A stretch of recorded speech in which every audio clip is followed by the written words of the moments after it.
अस्सलाम वालेकुम नाजरीन, गुलाम हैदर खोखर। उम्मीद करता हूँ कि आप खैरियत से होंगे। नाजरीन, आज आप लोगों के साथ ये है तो सियासी ये भी मामला, लेकिन क्योंकि मरियम नवाज़ की बेटे जुनैद सफदर और उसकी सबका बीवी, क्योंकि अब तलाक हो चुकी है, आशिया के दरमियान अलहदगी हो चुकी है, तो उस पर जो सोशल मीडिया भरा हुआ है, इस पर मैं आपसे एक तफसीली थोड़ी बात करूंगा कि ये अचानक नवाज शरीफ के दौरे के मौके पर, जबकि वतन वापसी के हवाले से, तो इससे पहले कि जिन दोस्तों मेहरबानों ने इस वक्त मेरी इस वीडियो को जो है ना अब ज्वाइन किया है, उन सबसे रिक्वेस्ट है कि फेसबुक पर और यूट्यूब पर आप इसको लाइक भी कर सकते हैं, शेयर भी कर सकते हैं, सब्सक्राइब भी कर सकते हैं, और रिक्वेस्ट होती है वही एक मरतबा कि कमेंट्स में कम से कम आप ज़रूर याद करें। तो नाज़रीन, जब से गुज़श्ता रात से ये ख़बर एक आम हो गई है, जिसकी जुनैद सफदर ने भी इसकी तस्दीक की है कि उसने अपनी बीवी, जो साबका बीवी आशिया के साथ उसके अलहदगी हो चुकी है और उसने तलाक दे दिए, तो ज़ाहिर बात है कि ये एक शरीफ फैमिली और ख़ास तौर पे मरियम नवाज़ के लिए, नवाज शरीफ के लिए एक कोई एक कम सदमा नहीं होगा, क्योंकि ऐसे ख़ानदान के अंदर इस तरह के जो है ये एक वाक़या हो जाए, एक क्योंकि तलाक से, मियाँ बीवी की तलाक से जो है ना, फिर दो ख़ानदानों में तो चले एक दूरियां भी पैदा होती हैं, फिर एक जो है ना काफ़ी चीज़ें दूर हो जाती हैं। लेकिन जब सियासी ख़ानदानों का ख़ास तौर पे जहाँ पे जिक्र आता है, तो वो फिर एक ऐसा ये एक सिलसिला शुरू हो जाता है। अब पूरी मीडिया इस वक्त ख़ास तौर पे सोशल मीडिया मुख्तलिफ हवालों से जो है ना भरी हुई। अब एक किसी दोस्त ने मुझे एक सेकंड की वीडियो भेजी, आप इसको देखें। नहीं, प्रोग्राम किधर जारी रहा, प्रोग्राम तो बढ़ गया। अब नाज़रीन, कहने का मकसद ये कि लोग किसी को माफ़ नहीं करते हैं, तो मुझे यहाँ पर दो तीन ऐसे वाक़यात याद आ रहे हैं कि एक कहावत होती है कि मकाफ़ात अमल होता है, जब इंसान किसी के बारे में, किसी के ख़ास तौर पे बेटियों के हवाले से, हालांकि बेटियां हम सबकी बेटियां हैं, आप भी बेटियों वाले हैं, मैं खुद बेटियों का बाप हूँ, तो बेटियां साझी होती हैं और बेटियों का एक बड़ा एक एहतराम भी होता है, इज्जत भी होती है, क्योंकि बेटी माँ भी होती है और बहन भी होती है, बेटी भी होती है, बहू भी होती है। बस कितने उसके औरत के रिश्ते जो है ना निकल आते हैं। तो मैं जो बात कर रहा था कि आपको याद होगा कि यही नवाज शरीफ और इसकी उस वक्त आईजी आई थी, 90s की मैं बता रहा हूँ, 1990 की बात बता रहा हूँ आप लोगों को। आपके ज़ाहिर ये बात जहन में भी होगी, ये कोई चले थोड़ा वक्त गुजर चुका है काफ़ी। उस वक्त ये इतने नून लीग वाले इतने हद क्रॉस कर चुके थे कि मोहतरमा बेनज़ीर भुट्टो और बेगम नुसरत भुट्टो की एक सियासत के मैदान में इतने मुखालफ हो गए थे कि हेलीकॉप्टर जहाज़ों से उनकी एक मुबैना तौर पर, और इतने, अब मैं क्या आपके लिए वो उनका अल्फाज इस्तेमाल करूँ, ऐसे जाली तस्वीरें जो है ना बनवा के फेंकी थी। अब आप उनकी जहनियत का अंदाज़ा कर लें कि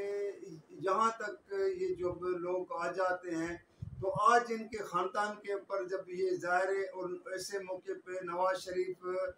जबकि वतन वापस आने के लिए सऊदी अरब पहुँच चुके हैं, वहाँ पे उम्रा भी अदा किया है, तैयारियाँ हो रही हैं, तो उनके लिए कोई सदमे से कम नहीं होगा। नेचुरल बात, मरियम के लिए भी ये कोई बड़ा सदमा होगा। चलें, हमारे जैसे मुआशरे में, हमारे मुल्क में तलाक को कोई अच्छा नहीं समझा जाता है। यूरोप में, बाकी अमेरिका और उन मुल्कों में मियाँ बीवी की अलहदगी हो जाती है, लेकिन वो साथ घूमते फिरते भी हैं। लेकिन क्योंकि हमारा एक मुआशरा ऐसा है जहाँ पर अगर पहले तो लोग उसके लिए बहुत सी बातें करते हैं, उंगलियां उठाते हैं। अब देखें, जैसे रिहाम खान की और इमरान खान की जो है अलहदगी हुई थी, तो किस तरह मीडिया पर जो है ना उसको रियाम खान को पेश किया जा रहा था कि इमरान खान के खिलाफ बोले, और उससे प्रेस कॉन्फ्रेंसें कराई गई, टीवी टॉक शो में उसको जाके बिठाया गया, फिर उससे एक बुक लिखवाई गई इमरान खान के खिलाफ। और वो भी कहते हैं कि उस वक्त जो वज़ीर आला थे शहबाज शरीफ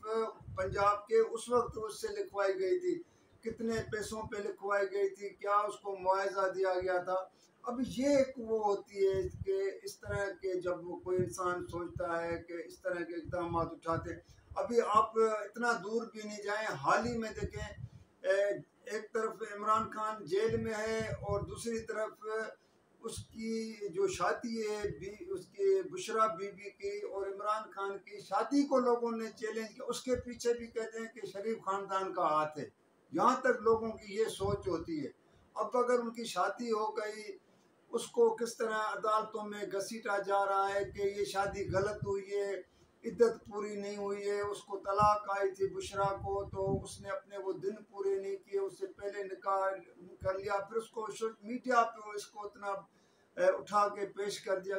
तो कहने का मकसद है कि इंसान को तमाम चीज़ों पे एक उसको सोचना चाहिए कि सियासत करनी चाहिए, और सियासत हर पार्टी का, हर लीडर का, हर रहनुमा का हक होता है। लेकिन जब आप ख़वातीन के मामलात को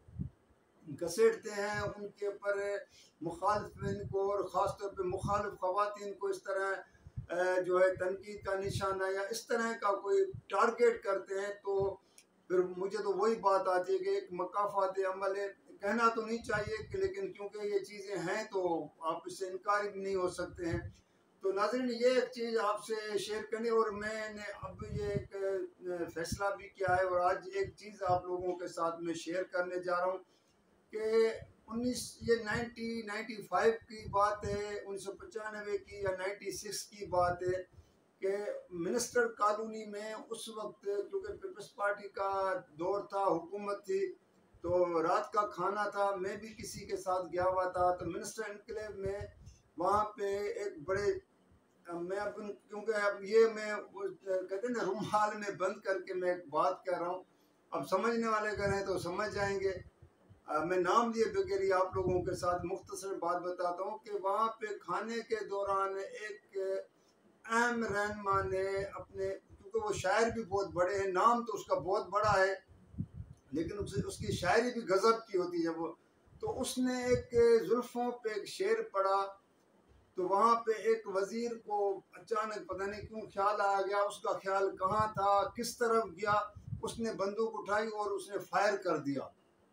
मैं आपको हकीकत बता रहा हूँ। और वो अगर फायर जो उसका गन का अगर वो छित पे नहीं जाता तो हो सकता है किसी के को निशाना भी हो सकता था, लेकिन उस वक्त अल्लाह ने खैर किया, कोई ऐसा वाक़या नहीं हुआ था। तो इस तरह की तकारीब में जब वो एक बैठक होती है खाने की जहाँ पे, तो इस तरह के शेर व शायरी में भी जो है ना कहीं पे जुल्फ़ों की बात आ जाए तो वहाँ पे जो है ना एक फायर का वाक़या हो जाता है, गन चली जाती है, एक फायर हो जाता है। तो आप इससे अंदाज़ा कर लें कि लोग किस तरह कितने इमोशनल हो जाते हैं और उनके शक किस पर जाता है। तो नाज़रीन, यही बस आज आपके साथ मुख्तसरन बात करनी थी। इंशाल्लाह कल किसी और मौजू के साथ आपके साथ वीडियो में बात करूँगा। तो अब इजाज़त दीजिएगा। अल्लाह हाफ़िज़।